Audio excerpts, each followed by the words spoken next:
Hello everyone, and welcome back to another episode of the Max AC channel. After enjoying all those sweet delights from last month, I'm definitely feeling super satisfied. But I'm also feeling a few pounds heavier. So for this month, I thought we would balance out our indulgences by returning to a second batch of videos for junk-free January. For this month of January, we will be making 4 recipes that will hopefully help aid you in returning to a more balanced diet after all those sweet treats. For this week's episode, we will be making some ginger teriyaki salmon and green beans.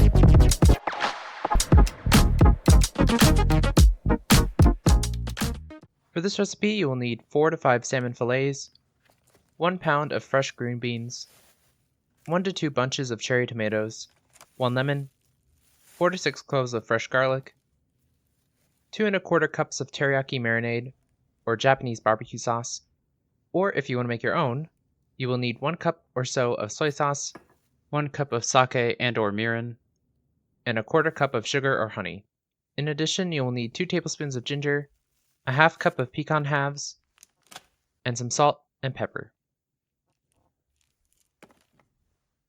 First, if you need to create your teriyaki marinade, please do so now by mixing together the soy sauce, mirin or sake, and sugar or honey.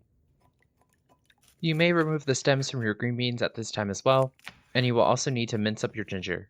You can substitute this with ground ginger if needed, but I find that the fresh ginger adds a more powerful flavor than the powder. But if you can't find fresh ginger, ground ginger should work fine. Next, combine 2 cups of your teriyaki marinade with the ginger, and reserve 1/4 cup of the teriyaki marinade to save for later. Then in some Ziploc bags, place your green beans and salmon, and pour half of your marinade over the salmon, and the other half over the green beans, and place this into the fridge to marinate for 30 to 45 minutes. Then, when you're ready to cook the food, preheat the oven to 400 degrees Fahrenheit, and while we wait, we'll prep the pan. On a large sheet pan, line it with aluminum foil and spray this with some cooking spray. Remove the green beans from the marinade and spread them over the entire pan first, creating a bed of green beans. Then, remove the salmon from the marinade as well, and place the fillets, skin side down, on top of the green beans. Cut your lemon into slices and peel your garlic, but no need to cut them.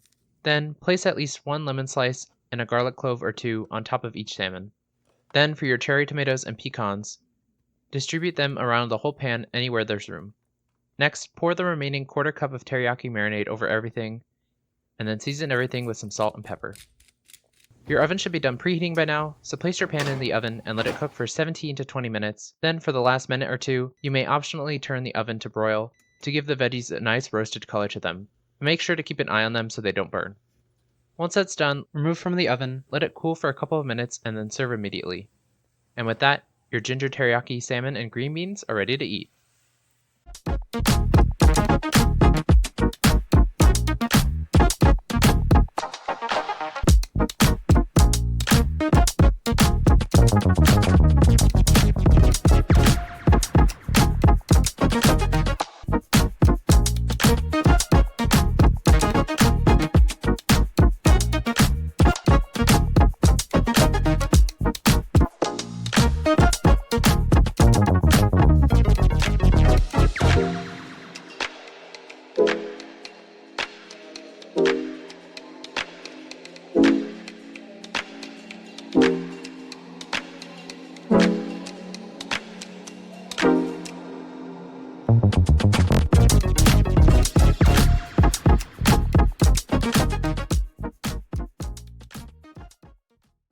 I really like salmon as an ingredient since it's a great source of lean protein and of vital nutrients as well, including omega-3, selenium, phosphorus, and B6 and B12 vitamins.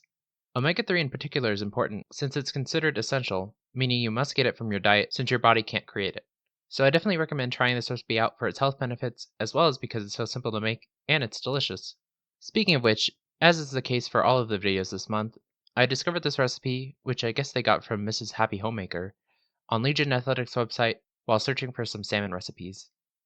This website is a great resource for free nutrition and workout tips, as well as supplements, which you can get for 20% off if you use my referral link in the description. I originally was going to do a different salmon recipe, since I had already made a salmon and green bean recipe before for this channel last year, but I thought that this could serve as an example of how the same base ingredients can be used to make an entirely different dish, technique-wise and flavor-wise. In addition, this recipe is one of my favorites since it's really easy to make as you basically just have to put it in the oven and wait. And I also like it because you can make a lot of food at once, which makes it really handy for meal prepping for the week. Though I would recommend saving this for dinner rather than lunch at work, since microwave fish tends to linger in the break room. Disgusting. That said, if you don't mind the dirty looks you'll get from your coworkers, be my guest.